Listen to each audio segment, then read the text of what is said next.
এটি একটি infrared cooker. এটি ইনফ্রারেড কুকার। এটি পুরাতন সার্কিট।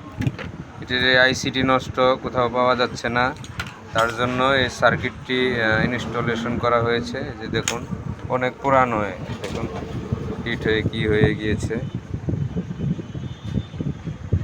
তো চেক করে দেখব আসলে লাগানো ঠিক হয়েছে কিনা।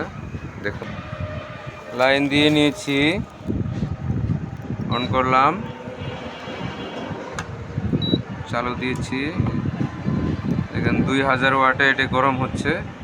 এখানে আমি এটি দিয়ে এই ভলিউমটি দিয়ে কমাতে পারবো। এই যে কমে যাচ্ছে, এই বেড়ে যাচ্ছে, যখন হিট হচ্ছে। তো প্রবলেম হলে, বড় ধরনের প্রবলেম হলে এরকম নতুন সার্কিট লাগানোই ভালো। আবার খুব ভালো সার্ভিস পাবেন। ধন্যবাদ সবাই।